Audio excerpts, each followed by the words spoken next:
morning and welcome to our Live Talk program. This is Lloyd Grubb here, your host on Revive Reform Radio, doing our Live Talk program covering Wisdom for Living on this year Friday. And we're covering Wisdom for Living, and we're looking at a topic overcome by loving methods that increase self mastery and success. So, overcome by loving methods that increase self mastery and success. So, this is what we're looking at here today. And top of the morning to you here. Let us pray. Our Father, who art in heaven, I thank you for your word and the blessings, dear Lord, of this day. I pray that you may be with us, dear Lord, as we study together. May you bless my mind and the minds of those that are here, that we might live and not die. This is my prayer in Jesus' name. Amen. Well, thanks for being with me here as we look at this topic, overcoming by doing methods or studying methods or meditating on methods that will bring success and also self-mastery. And so we have to be able to master we ourselves. We have to master our bodies, our minds. And when we have good mastery over that, we are able to control ourselves and to get the best success that we're so in need of. And so self-mastery is important for this reason. So we overcome this way. And this is how we do overcoming. And so our main focus for this week has been whatever you do not overcome will gradually overcome you and work your ruin. And so we have traits of character, we have disposition, we have things that are bad habits that we develop ourselves or we got from our parents. And when we don't overcome these things, they work our ruin, they mess up our lives. And so when we gain mastery over these things and we have control over ourselves and we're not controlled by them, then we do better. In Revelation chapter 3, verse 21, it reads, "To him that overcometh, will I grant to sit with me in my throne, even as I also overcame and am set down with my Father in his throne." And so Christ is an overcomer. Christ accomplished not only the task that he was set forth to do, but he accomplished much for those of us, or for those that were living at the time that he was preaching.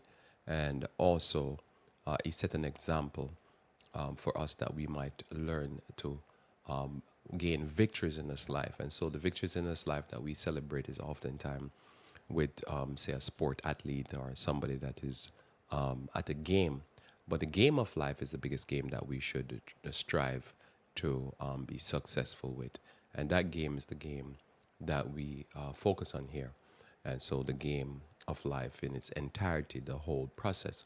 Now in 1 Corinthians chapter 6, the text I've been closing on all week, I want to go firstly to this text as we talk about wisdom for living. And here you find a wisdom from the Apostle Paul that's very important for us when we talk about self-mastery.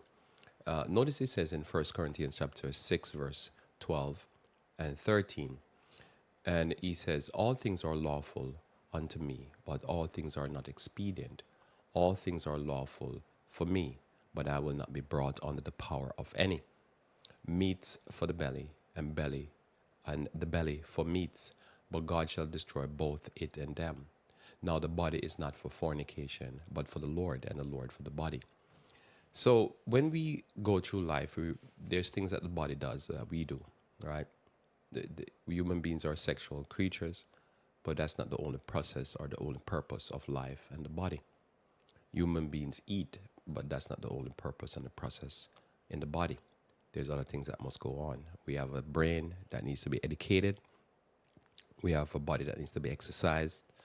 All of these things are things that are in life that we do as human beings. But notice he says here that nothing should bring him under control or control him. So everything in its time, in its season. There's a time and a place for everything. There's a season for everything.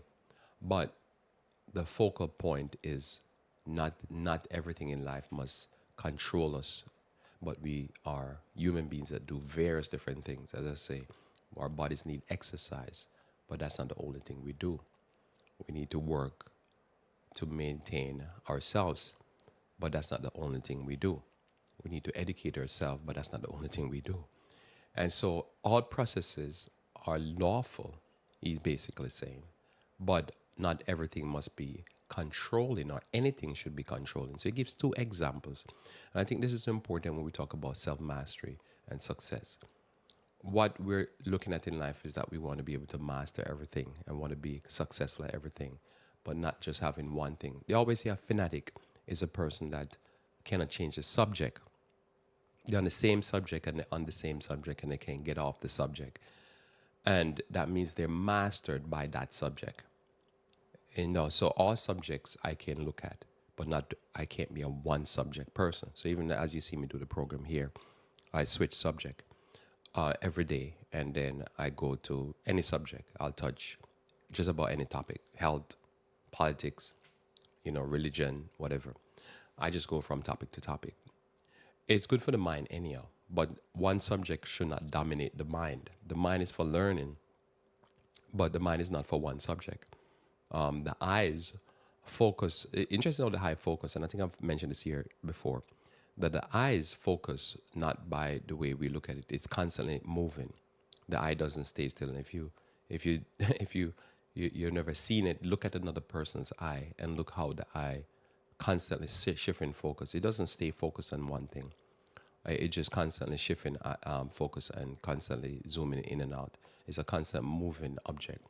Very fascinating. You hear me say it, and if you've never observed this, observe the eye. It's easier to watch somebody's eye and watch how the eye twitches and moves constantly. It's constantly in motion. And you don't think to focus, the eye does it for you. And the eye maintain that type of work for us. And it's in our code. It is coded inside of us. It's amazing how the eye focus. And so the mind works similar. That we're not made to just stay focused on one topic. And you show me any topic that a person, oh, this topic is so important. And so you're going to just study that topic. You don't think that this life is three-dimensional and that one topic feeds another topic. And if you master multiple topics, then you're better to master one topic. Like people say, this person have a discipline.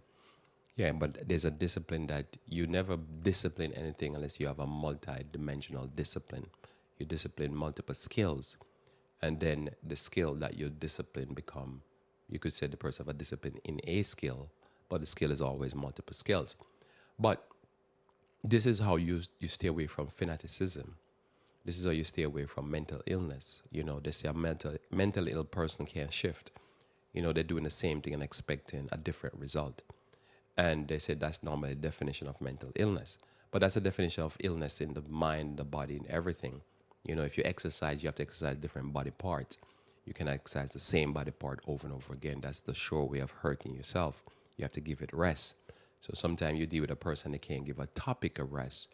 They can't rest the topic and they say, okay, I'm going to knock off that topic a little bit. That's a fanatic. They're mastered by that topic. And they can't switch to another topic. And when they switch to another topic, then they go straight head on into that other topic. And they become fanatics for that other topic. And you'll be like, man, this person is a fanatic. And until they learn to master multiple topics, then the mind starts to become balanced. So our balance in our mind and our bodies is to actually have varying things to do. So again, all things are lawful unto me, but all things are not expedient. So a person who is a fanatic, whatever they're doing is expedient. And you'll be like, it's not the time and the place for this right now. And the person will be like, but I can't talk about something else or I can't do anything else. So this is why I think you end up being now, like as I say, whatever you don't overcome will gradually overcome you and work your ruin. And normally one of the process here that we get where somebody gets overcome by something is that they can't switch topic.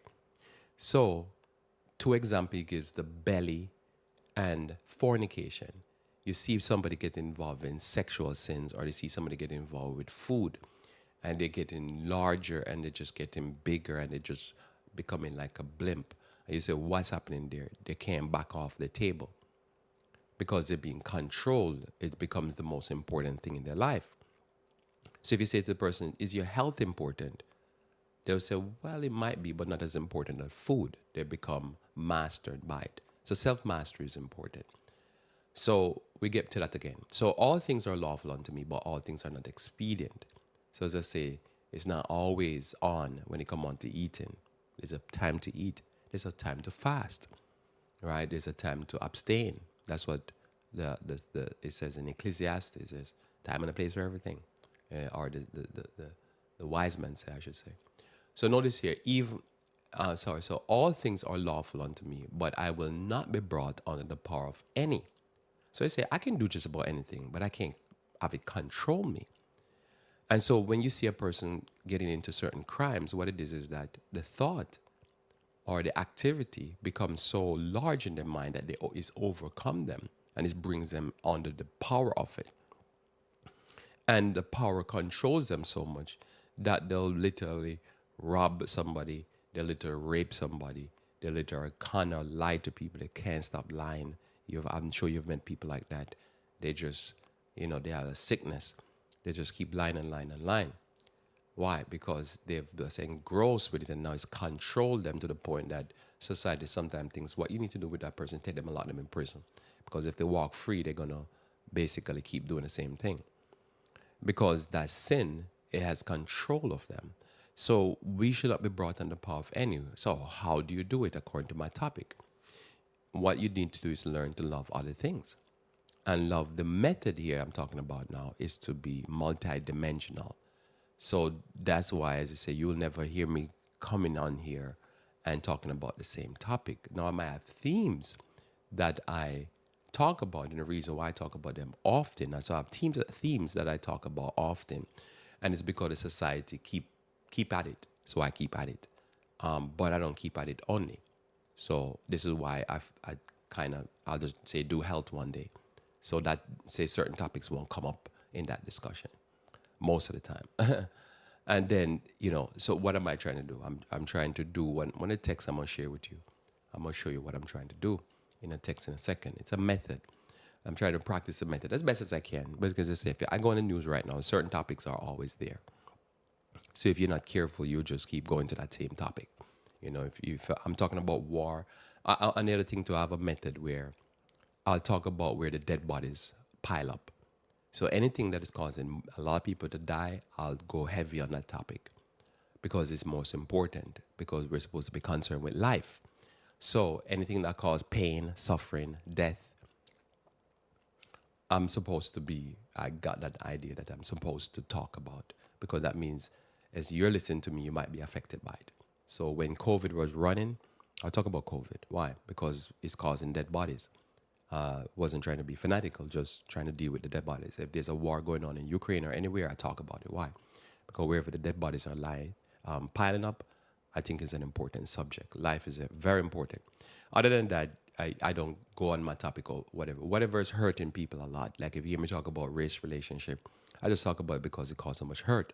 And I really believe that it's not just people who are minorities that is hurting. It's hurting actually the dominant race, which is, if you're in America, it would be white. They're getting hurt severely, but they don't see it. Why they don't see it? Because they think, the rapists that are, the people that are saying, hey, lynch that black guy over there or arrest him, they themselves are not being hurt by that person. But that's not the truth if you read the news and see the stats. But, so I'll talk about those topic. So Paul says you can't be dominated by one thing. So I try at least, to switch topic and switch activities. So if I'm doing, as I say, if I'm exercising, which I do, and I notice, okay, I'm probably working one body part too much, then I switch and try to keep as healthy as I can, so you don't hurt yourself. Or if you're feeling pain, probably the pain is telling you to back off and try something else. Try a different type of exercise. So meats for the belly, and the belly for meats. So you could interpret this also, food for the belly and foods for, and then the belly for food. So we have to eat. But I've seen people eat 1 meal a day, 2 meals a day, 3 meals a day.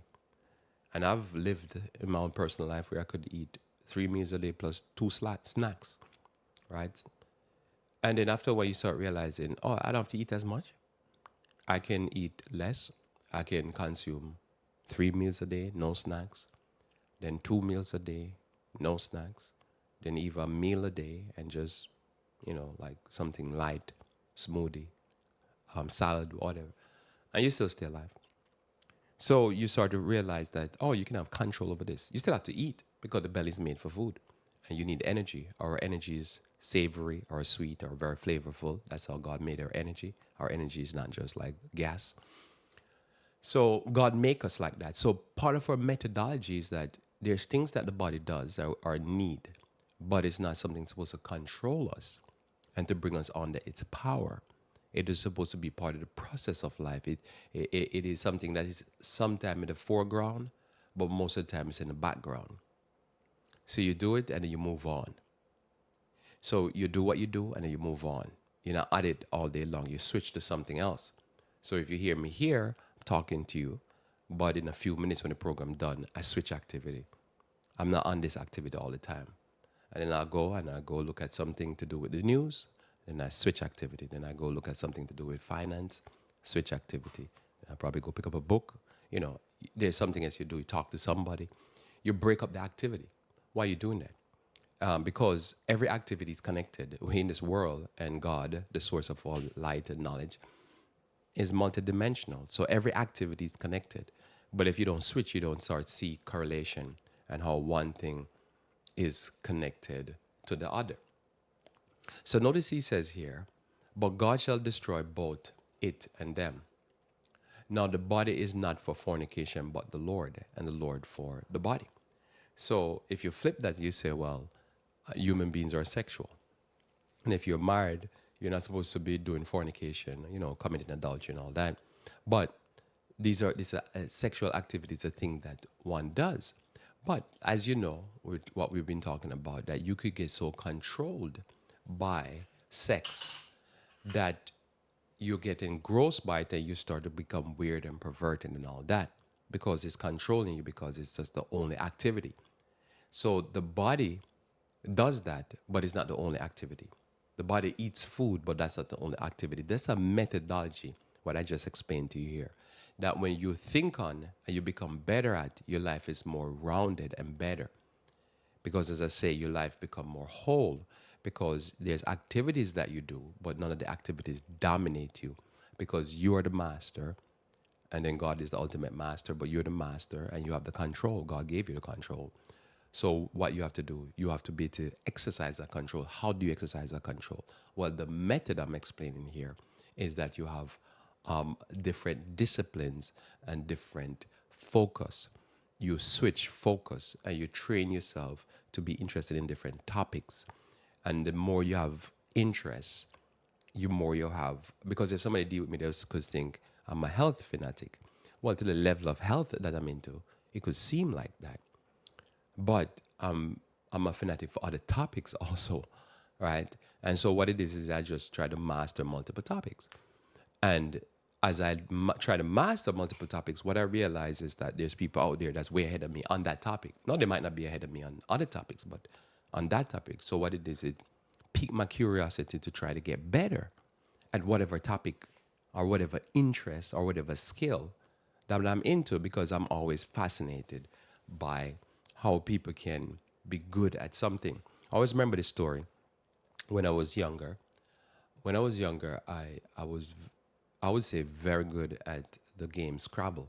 So Scrabble, you probably know it, but I'll describe it to you. It's a game that you take the letters on some board, wood chips, and they have different numbers. Each letter have a certain, depending on how difficult the letter is to use, you have a certain number that goes with it that give you a score. And if you make a word and you put the word in a kind of a puzzle, it's like a puzzle in live. You're not filling out some stuff. You're making the puzzle yourself. Anyhow, I guess that's the best I can describe it. So I used to play that game a lot, and I used to be good at it. I used to actually always have a dictionary with me, studying the dictionary, just so I can win the game, not so much so probably to speak the words. But anyhow, so I remember one time I was at work somewhere, never met these people before, and they pop out a Scrabble. And I was very good at it, but I didn't say anything to anybody. And I played with about 3 other young people, and they put on a master class for me that I've never seen anybody does. And then what I realized is at work they would always play that game on their break, and they were very good at it. They made it seem like I was an amateur, and that piqued my curiosity because I was like, I've never run into people that was that good. It's always fascinating in life. You could run into somebody with a skill that blows you. You thought you were good, and they'd be like, "Nah, I'm a master." As I said, they put on a master class for me. I was like blown away because I used to blow away people all the time on that thing until I ran into those three young people. And well, I was young also, but four young people playing, but they really gave me a beat down. And I was like, but luckily I didn't tell them that I thought I was good. So it was just, I was just filling it, I filled the space for them. They wanted a fourth person. I said, okay, I'll do it. But thinking I'm probably shock them, but they shocked me. And I always kept that one. That was like a bruising. So I always remember that says you could be so good at something, and then you meet somebody, and then they pique your curiosity to say, "Oh, I need to get better," because I was really what I was doing. The people I was playing with, they were not they were not good, and they were not taking it serious, at least serious to the level I was taking it. So when I met some people that took it even more serious than me, I realized, man, I wasn't even trying. That's what it made me feel like. It made me feel like I was doing a car race, and I put my car in reverse, and they were going forward. And so, this is kind of what it is. We became master multiple things and become phenomenal at multiple things. And what it does, it keeps us balanced, and it doesn't make us become fanatical and run into one direction too much, and make something dominate us and destroy us, because you see people getting caught into all kind of crimes and sins and stuff like that, and what you realize is that the sin is dominating them. But when you say, what else do they do, you sort of find out, which is what I've observed over the years, they have no other disciplines. They're single in their discipline and their focus, and this stuff wreck their lives and their minds. So what I've learned over the years is that you have multiple disciplines, so you have other interests, and so that one thing does not become your destruction. If you think about a person on drugs, so just in case you're wondering what I'm saying, how solid it is, it's very solid. Think about a person on drugs. What is the problem? The drugs now become their dominant. It dominates them, and all interests are dead for that one interest. So family, health, their housing, their careers, everything they throw away for the drugs. Same thing with alcohol, they throw it away. But you could have a same person with sexual crimes or sexual sins, and they throw away everything for the sex. Or you could have a person with food, and they throw away everything for the food. And now they come to a point where they can't even work. They're going into debt. All kind of stuff going on. And you say, what's the problem? Oh man, I can't stop eating. I love food.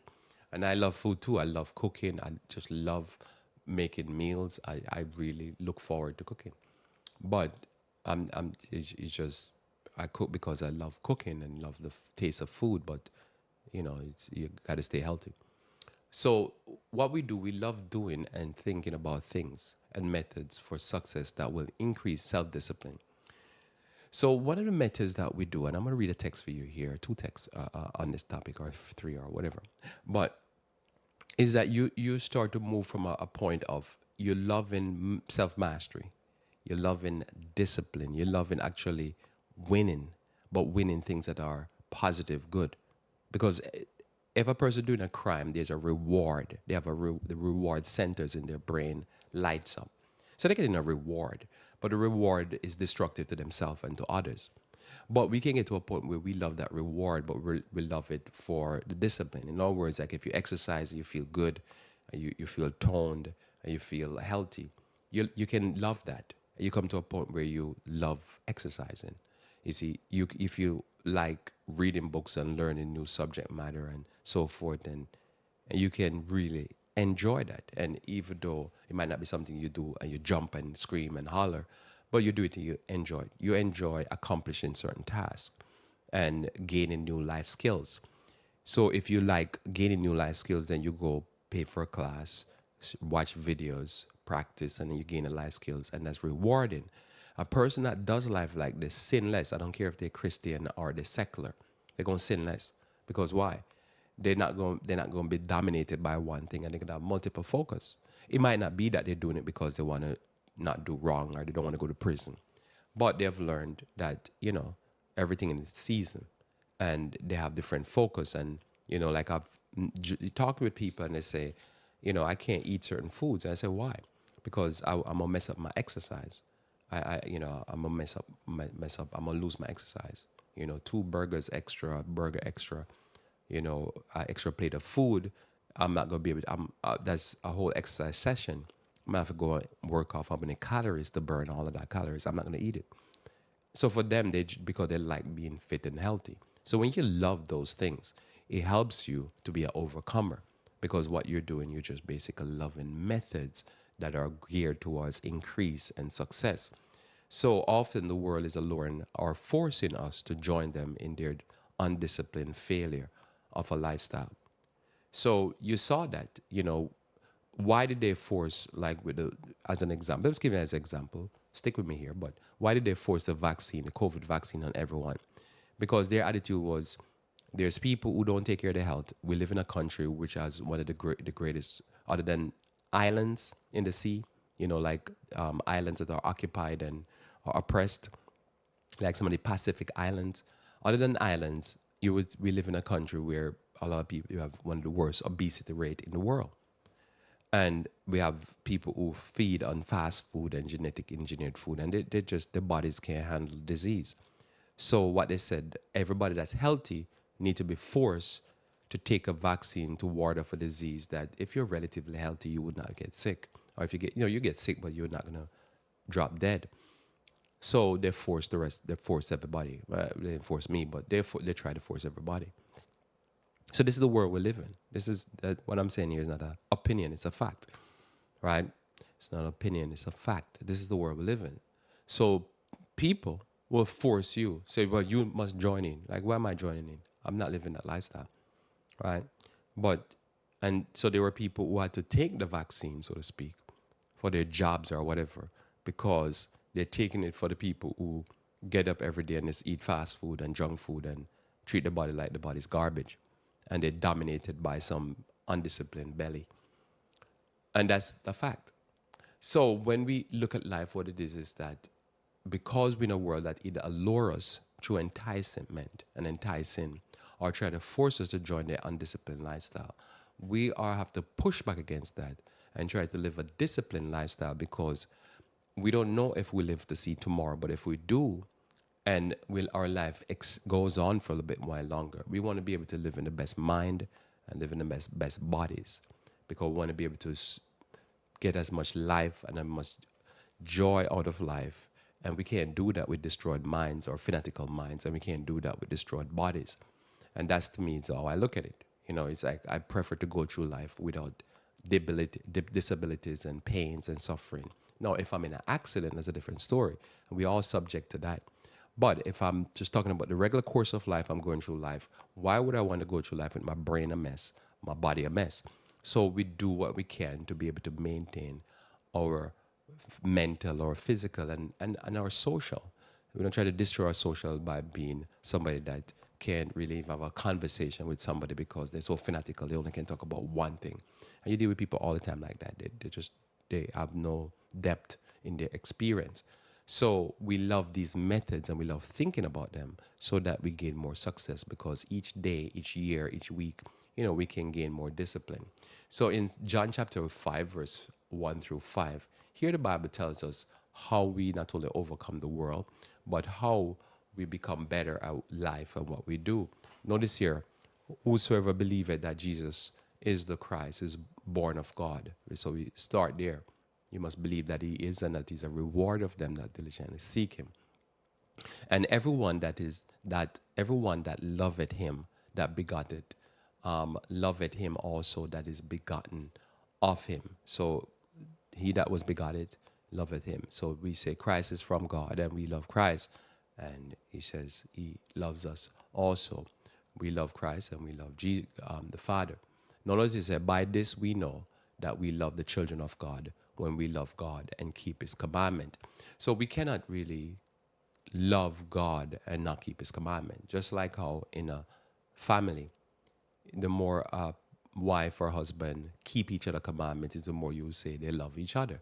And this is real in a family.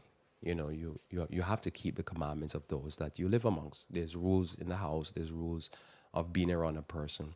And so if you go by that, that's part of love, because it's part of the relationship. I can't break that one down for you, but I'm sure you can understand what I'm saying. There are commandments in the house. There's a way, how I operate in my house with my wife, and the way we operate with each other would be different from how another family operates. It's just different rules, different methods. As I say, the accommodation for who go to work, when you wake up, all that type of stuff. Those are just rules. Those are set rules that you either agree upon, or somebody decide, okay, this is when we do it, this is how we do it, and so forth. And if that's the rule in the house, then that's the rule. You know, I don't have that rule, but if I'd said, listen, we're gonna come to a decision. Every morning we wake up at 4 o'clock and we exercise, and then we start the day, and that was the rule. And it's okay, we agree on that rule. That's the rule, right? And that's the rule that was set, so we work by that rule. That's the life that we're talking about here. But it's the same thing with God. We go to God and we say we believe that He is, and that Jesus Christ is begotten of Him, and we accept that, and we say we live by the commandments of God, and we get the results of that. And then we love those who love the commandments of God, and we associate with those people. That's part of the success I'm talking about, and the discipline. I'll explain in a little bit. Just building here. So notice here. For this is the love of God, that we keep His commandments, and His commandments are not grievous. So the reason why we would think about the commandments of God that they might be grievous is because we either undisciplined, or we don't understand why, or the value of it, or we never kept it and realized, okay, it has value. Because if you want to be successful, you want to be able to keep the commandments of God. So if we just deal with the 10 commandments alone, we can see that don't kill people, don't steal, don't lie. That's good. And when you are around people who live in like that, life is better. The more you have people living in that type of way, that don't bear false witness, don't lie on their neighbor, and so forth, don't be covetous, then, if you not covetous, then you might not steal. So then thou shalt not steal work. You see, multi-discipline actually becomes one massive blessing. So this is the love of God, that we keep His commandment, and His commandment is not grievous, but we keep God's commandment. We love our neighbor as ourselves also. And it's better to live with a person in a spousal situation, in a friend situation, in a church community that keeps the commandment of God. It's just the fact that in most churches, they argue against keeping the Sabbath day holy. But there's no way you can tell me that a person who does not bow down to idols, even live in idols, is not a better person. A person that does not covet and keep that commandment is not a better person. You're better for it. And you want to be able to have a friend and a family that is not covetous. Thou shalt not steal. You're better for it. It's better to be around people like that. So if you love and you keep the commandment, well, you can't not keep the commandment and not love. It's just that says, if I say that to somebody, they say, okay, Lord, I see what you're saying. And that's a method and a way of success, and that's a method of way of increasing self-mastery. But the only commandment that people will argue against is keep the Sabbath day holy. But really, it's just they're being silly because they really don't understand that the commandment of keeping the Sabbath day holy has to do with rest and to do with the celebration of creation, which we believe God created the heavens and earth. So when we go to that, self-mastery is all in the commandments, because again, self-mastery, a big part of self-mastery is commandment keeping. When you keep the Sabbath day holy, it's a self-mastery. So people say, why is it self-mastery? Every week, before sunset, as you enter into getting into the sunset, what they call preparation day, you start to think on, okay, I need to do this, I need to do that, I need to tire this off, close this out, get this done. See, self-discipline, it's Sabbath keeping is practical, weekly self-discipline training, right? When you start to take a rest, it's self-discipline. When you start to say, oh, don't think about that, that's mental discipline. When you say, okay, what do I not watch? What do I not think about? It's not just physical self-discipline, but it's mental. So when you start to love anything that gives you self-mastery and that gives you success, and you start to love that, what you start to see, you start to agree with John, the prophet that speaks the most about love. You start to agree with him and say, if I love the methods that are helping me overcome and have self-mastery and self-discipline, and I can be like Paul, then I start to see the value of not self-discipline where I abstain, but I have control and I do. So again, what he says there, and his commandments are not grievous. So some people will see it as, oh, because something grievous. But if you approach the commandments like there's something or any methods or anything that you do as something that would make you better, then you receive it and it becomes better. So for me, at Friday night, sunset after sunset, and before that, I'm trying to switch my thinking and try to get my thoughts on other things. And then when I have a thought pop into my head, I try to discipline my mind to switch the thought. That self man, I don't see it as a action that is of any type of grief. It's something that I do, is something I need to have control over my thinking. Because a lot of times you see people lose their minds because they can't. You think about a person who have like schizophrenia or any type of mental illness. What they do, they can't switch their thoughts. They keep having recurring thoughts and they can't switch it. They have no control. They're basically incontinent in their, they have incontinence of mind. So when we learn self mastery, physical or mental, what it is that we're learning to have control. So I eat food and I have thoughts, but my thoughts and my food has to be under control. My eating has to be under control. My mental thinking has to be under control.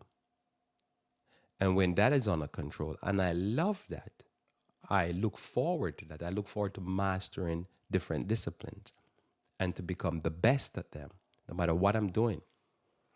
Then what it is, it gives me a reward. And it's a reward that money can't pay for. But some of those rewards actually come financially. Notice here, for whatsoever is born of God, overcometh the world. So you have to overcome stuff. Can't make them win you. They're going to try to. As I say, no matter what they're going to try to force on you or lure you, your aim is to win. When you win, that's a level of skill that you have that is absolutely beautiful. And this is the victory that overcometh the world, even our faith. So when we look at certain things, somebody could say, why will you think this is so important? Because I believe that's what they're going to do. You see, I know what they're going to do. You see, I was calling it. You see, I'm telling you what they're going to do. You see certain activity go down. And from day one, I say, I know, I could look bad, but I'm going to tell you up front. What I'm going to tell you? I'm going to tell you that says the war in Ukraine is going to go a certain way. Now the American media started to say the war in Ukraine is going a certain way. So somebody will say, okay, why would I give you a reward? Well, look, he gave me a reward because I can call it. And I can even call it knowing that somebody going to hear me and thinking, oh, you're so terrible or you're wrong or, okay. Okay. I mean, how can you say I'm wrong when we just finished Afghanistan and we run out of there and leave the people that were supporting us, like the interpreters, to be murdered? And you say that says I'm wrong. I'm calling something that I've seen just happen recent. You just have short-term memory, you know? So for me, that's a reward. Because somebody said, well, yeah, but the major media and all these people, they go to school, they study history and stuff like that. They study silliness. That's what it is. They just get paid for doing all kind of madness. So yeah, I'll call it. When COVID was coming out, I knew it. I was calling for COVID before. I didn't know what the disease was. But because I'd known George Bush, I tried to stop the genetic engineering and they ship it abroad to various different countries.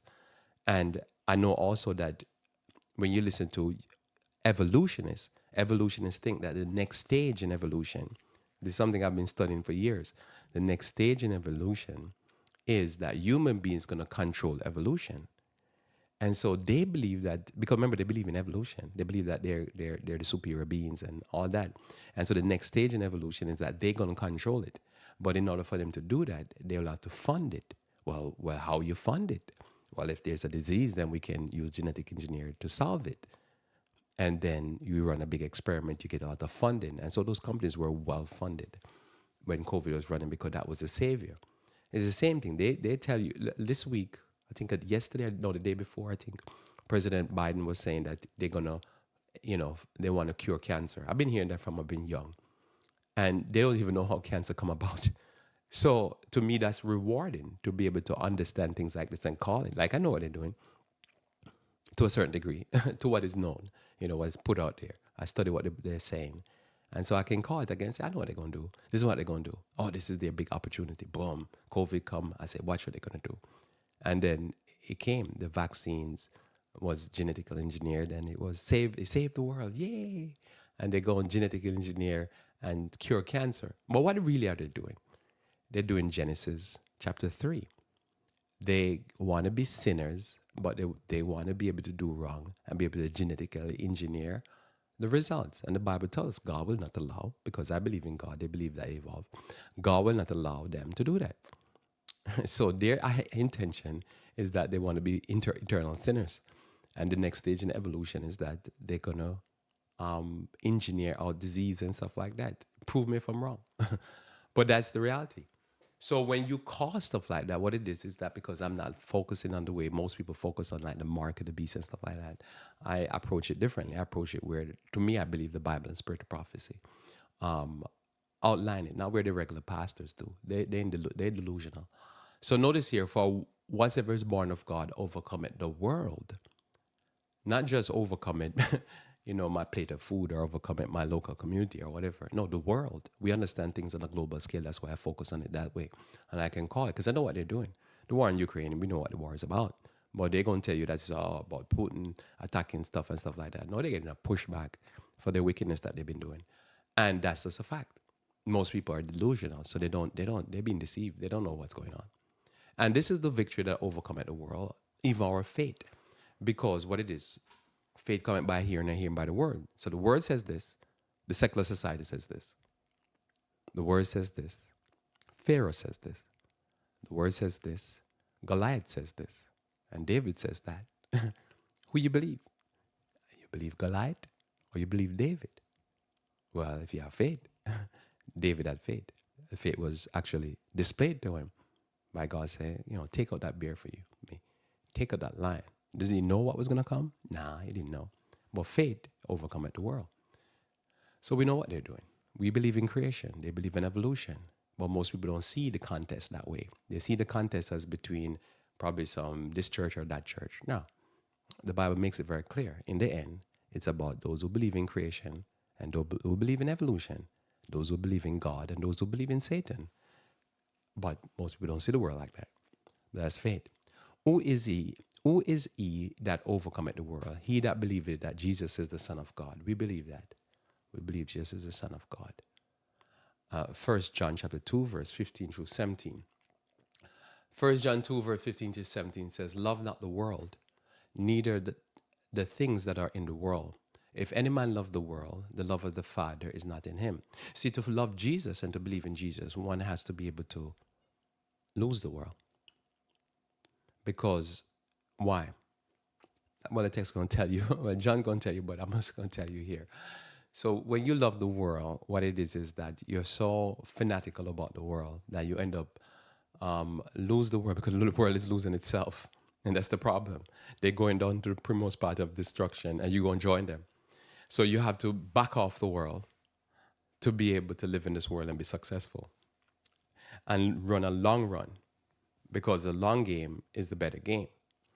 And in all aspects of life, that's what it is. Most companies that are major companies today will not be major companies in 10, 20 years. That's a fact.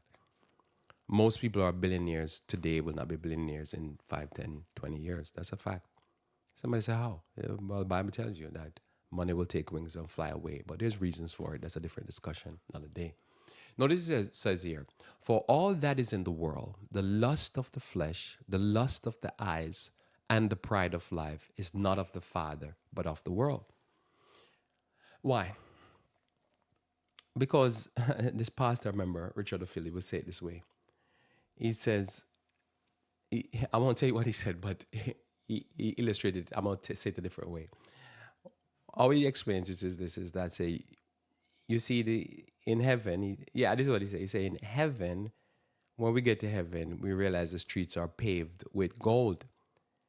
So you go to heaven, you hear and you see people killing people for a GOLD, right?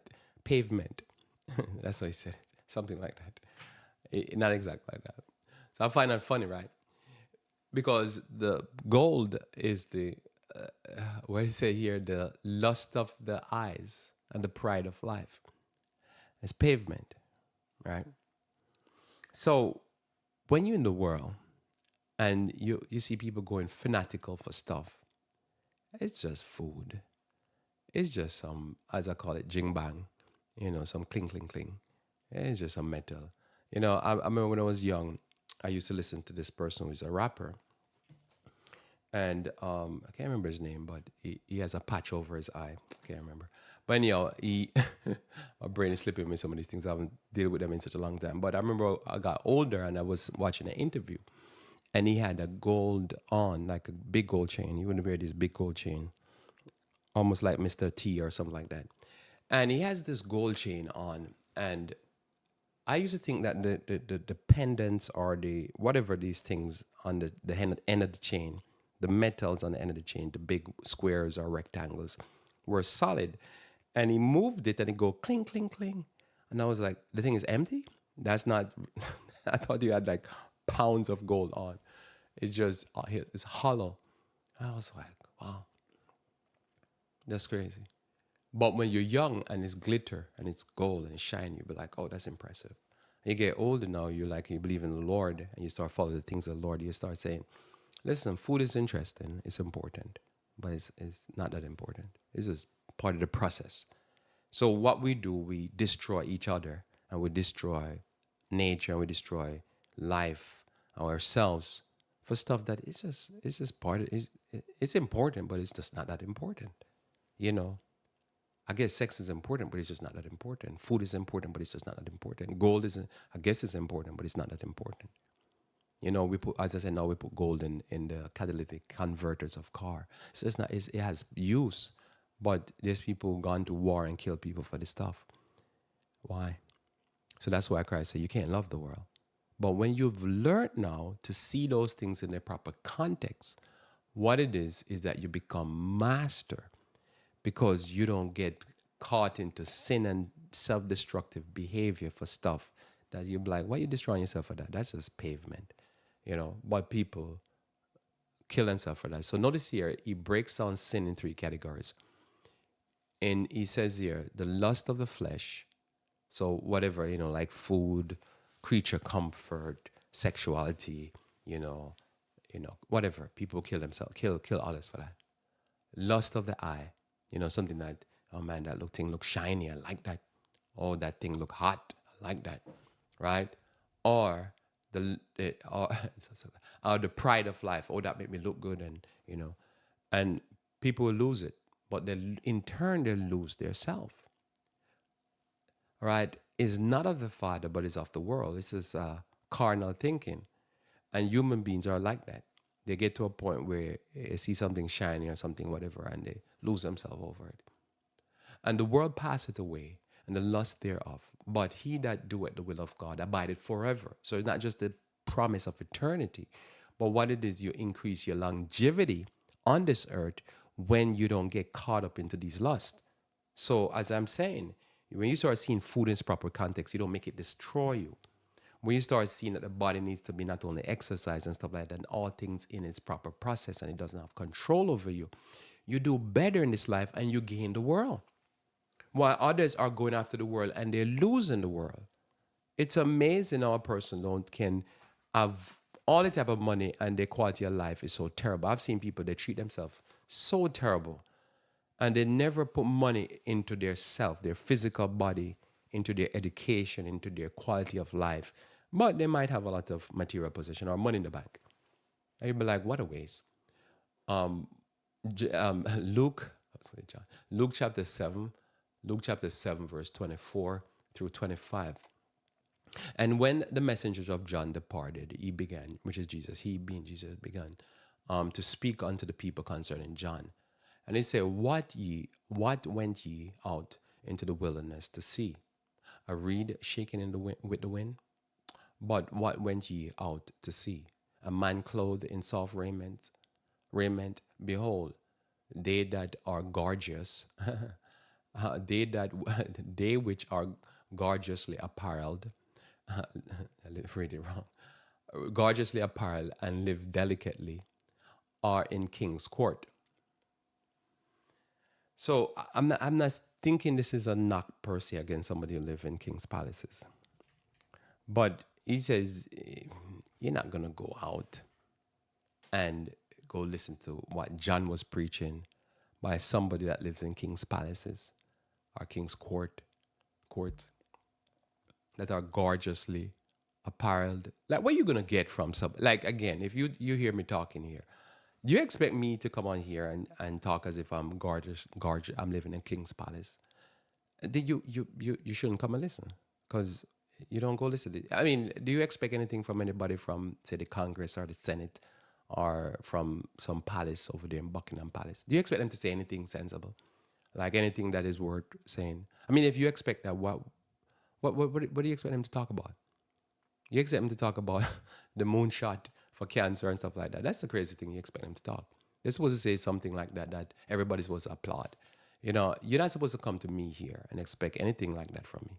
And if I say something like that, I don't know. I mean, I don't even expect that from myself. I hope I don't. Right? What you come to hear, right? Because if you want to hear about that type of stuff, mainline stuff, that doesn't work. That ends us in war and famine and pestilence and all kind of curse and all kind of cancers. And all. You, you're supposed to go to people in gorgeous apparel from the Senate, the Congress, you know, that type of people. The people that gave us war and drugs and Jim Crow and slavery and gave us all kind of manner of wars. And you're supposed to expect them to talk fluffy stuff. And most of them are, a lot of them are lawyers and stuff like that. They pay to talk and talk foolish talk. That's what they do, right? But here, Christ was saying, John is not part of the priesthood. John's father was part of the priesthood, and himself not for the priesthood. John is telling you what's going to work, not what the main line is going to approve of. It's what works. This is the methodology to me that works. This is what worked for me. As I say, when I talk, I'm not talking some hypothetical, something that I just studied, because I study all of these things. But what I study and what I practice when I think works, what I know works. So what you come to hear. So when you want to overcome, you need to love methods that's going to make you overcome. John was master when it comes on to diet. Notice, you know, yesterday somebody was asking me about, am I bringing gospel and politics? But most of them don't think that the whole Bible is about kingdoms and politics. You know, it's just so silly when people talk about the gospel, that the person that used the word kingdom probably the most is Jesus. He's a king. And his followers are subjects to a kingdom. His kingdom is just not of this world. It's very strange that you can realize Bible illiteracy when you see it, where most people have not picked it up. That Daniel, Revelation, Isaiah, Jeremiah, Chronicles, the Chronicles, Kings, literally Kings, Samuel, Genesis, Exodus, all of that is about kingdom. The whole Bible is about kingdom. But somebody would say, are you talking politics? No, here's the kicker of all that. When Christ was killed, they say it was to save the nation. But even bigger than that, when it comes on to politics, John was not killed because of the Pharisees. He rejected them. He said they're brood of vipers. And so if you hear me here and I tell you anything but that, the Pharisees in our church are brood of vipers, a bunch of frat boys, I don't know if you're coming to the right place because this is what you're supposed to hear from me. But John, here's the thing. John was taken out. Why? Because John spoke out against Herod. And against Herod immorality. And most people have not picked that up. I never heard that from a pastor, ever. And more or less except probably for a few years, I've been in the church for all my life. Never heard. John was actually not killed over a religious matter. John was killed over a moral matter to do with a Roman leader. And most people have not picked it up. But they'll say, oh, if you talk about morality, especially to do with the government doing wickedness, it has to do with politics. No, it has nothing to do with I don't care who win. You know, my thing is that says, I think probably one of the worst people gearing up to become president is Ron DeSantis. I think probably he should win. So we can see some of these prophecies take place. I want to see that experiment. Just like with COVID, I was calling for years. I said, I think COVID's going to come. And then they're going to come with the genetic engineering vaccine. Why? Because I was studying and I was thinking they're going to come with it. This is it. I think this is going to be the big one. And it came. Somebody said, well, why would you think like that? Because I'm studying prophecy and I have faith. I believe this is what's coming. So that's why if I call on somebody, I've been calling Ron DeSantis even from when Trump was in power. And so I'm thinking, this guy here, he's setting up. He has all the credentials. He tick a lot of the boxes for me. But he's faltering. So I don't know. Probably it's not going to be him. but I'm looking for certain figures and certain people that talk a certain way, and they put forth certain belief system, and they fulfill the Pharisees for me. So that's what it is. So that's just me. I'm just studying. I'm just a student. I'm just learning and studying, and I'm just telling you here. This is how I see it. So I believe more genetic engineers coming, more disease. We know, like, hey, that's as is because I believe. So you don't go to John the Baptist and say John the Baptist gonna cower like a coward, because Jude, Herod or whatever is doing whatever. He's just gonna say what he's gonna say. But when people hear that type of talk, they'll be like, "What are you talking about?" They never read the Bible. That's what it is. They read the Bible, they don't pay attention. Then their brain is numb when they're reading the Bible. They don't know what they're talking about. So notice here in Proverbs chapter 27, verse 17, it says, "Iron sharpeneth iron, so a man sharpeneth the countenance of his friend." So one of the things that you do to give you success is that you have people around you that's going to sharpen you. The people around you that's going to make you do better. You see, most people, they want to have people around them that they can do better than. They don't want people around them that are successful. See, I beg to differ in life. I think you don't need friends around you that are pulling you down. You need friends around you that are going to propel you. You see, as I say, if I go and I think I'm a master at something, and I deal with some people that blow me out of the water, I don't shy away from that. I'll be like, oh, I want to get to their level. You see, but most people, they're intimidated. They don't realize, even if I never get to their level, but I'm gonna get better. And the people I used to whip, I would whip them even more. Talking about that Scrabble game, if you didn't hear me in the beginning. All right. That's just what it is, because I'm gonna get faster. Because what they're gonna do, they're gonna teach me. They're gonna put in a master class, and then I'm gonna learn from the class. I'm not gonna get what they call it, like beaten down. Even if I never get to their level, but I'm gonna get better. So I look at it, So for me, as I say, I'm a connoisseur of a preacher. If I hear a preacher and they're very good, I listen. Why am I listening? Because I want to get better. I want to be able to see how they approach certain texts, how they approach certain concepts, because I can learn more. Because the more I learn, is the better I get, and that's how I do life. But some people, they like to have people below them all the time. I think that's the worst thing to do in your life. You need to have people around you that can sharpen you, that you sharpen them and they sharpen you. You just start running that knife. You a knife and their knife, and it's just sharpening. And the more sharp it gets, is the better you get. Because the important thing is self-mastery. Jesus Christ says here, which is important, in Matthew 16, verse 24 and through 26, looking at my time, it says, "Then said Jesus unto his disciples, If any man will come after me, let him deny himself and take up his cross and follow me. For whosoever will save his life shall lose it, and whosoever will lose his life for my sake shall find it. For what is a man profited if he should gain the whole world and lose his own soul? Or what shall a man give in exchange of his soul?" So when we talk about self-mastery and self-discipline, when we talk about increasing in success, what we're talking about is that we don't gain the whole world and lose our soul. We prefer to lose the world and save ourselves and not be lost in this world. There's people, as I say, you can see them. They could be very rich, very poor, free or bond, and they lost themselves. And yet they don't gain the world. They lose the world. When you gain control of yourself, you win the world. Christ says in Matthew chapter 10, verse 31, "But many that are first shall be last, and the last first." The intention is not for you to be last. The intention is for you to gain control of you, your social skills, your mental ability, and your physical, so that you can run the long race and so that you can be first. But in order for you to be first, you have to pull back and let them run ahead, because we in a long race. And when you do the long race, you do better. So again, 1 Corinthians chapter 6, verse 12 and 13, to close the thought. "All things are lawful unto me, but all things are not expedient. All things are lawful for me, but I will not be brought under the power of any. Meats for the belly, and the belly for meats, but God shall destroy both it and them. Now the body is not for fornication, but for the Lord, and the Lord for the body." So I pray that as you go through this week, the rest of this week, as you go through your life, that you may simply concentrate or think about this thing. I think about it often, that whatever you do not overcome will gradually overcome you and work your ruin. So practice methods that will give you overcoming power, love methods that will give you overcoming power, but especially increase your self mastery and your success. This will make life better. You'll enjoy life better when you have control, especially as it's social, physical, mental. May God bless you with this. Let's pray.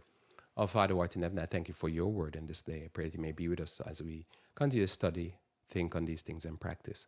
May you bless us and give us success and truly self-mastery. This is my prayer in Jesus' name. Amen. Amen.